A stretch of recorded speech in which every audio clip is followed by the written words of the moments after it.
Militer Rusia memperbarui informasi operasi militer khusus di Ukraina dalam 24 jam terakhir.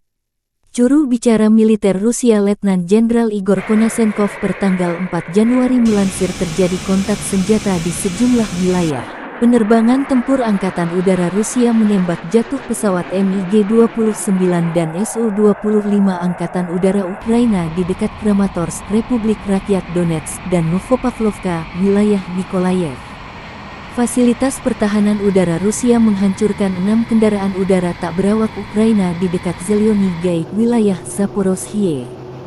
Juru bicara militer Rusia Letnan Jenderal Igor Konasenkov melansir secara total, 357 pesawat terbang dan 199 helikopter, 2.813 kendaraan udara tak berawak angkatan bersenjata Ukraina dihancurkan. Termasuk 399 sistem rudal pertahanan udara, 7.408 tank dan kendaraan tempur lapis baja lainnya, 968 kendaraan tempur yang dilengkapi dengan MRLS. Juga 3.772 meriam dan mortir artileri lapangan, serta 7.920 unit khusus peralatan militer dihancurkan selama operasi militer khusus. Dari kubu Kiev, Kementerian Pertahanan Ukraina melansir 720 prajurit Rusia dinetralkan dalam 24 jam terakhir. Termasuk 2 tank, 6 kendaraan lapis baja dan 6 sistem artileri.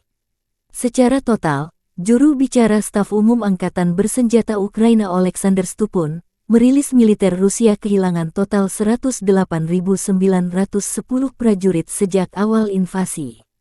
Termasuk 283 jet tempur dan 270 helikopter.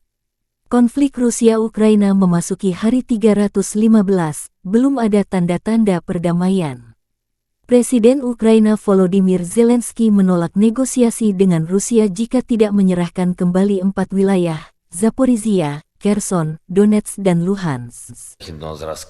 А це дуже важливо, щоб відновити безпеку для всіх українців і спокій для всіх європейців. Саме перед новим Рамштайном такий сигнал надзвичайно актуальний. Треба поставити крапку в російській агресії саме цього року і не відкладати жодну з тих оборонних можливостей, які здатні пришвидшити поразку держави-терориста. Сучасна західна бронетехніка, танки західного зразка – це якраз одна з таких ключових можливостей. Хочу подякувати сьогодні Данії після розмови з пані прем'єр-міністром Фредеріксен. Поінформував її про актуальну ситуацію на передовій, про те, що в Росії зараз планують чергову хвилю агресії на найближчі місяці. Ми маємо зробити цю хвилю. Terima kasih sudah nonton. Jangan lupa like, subscribe, dan share ya.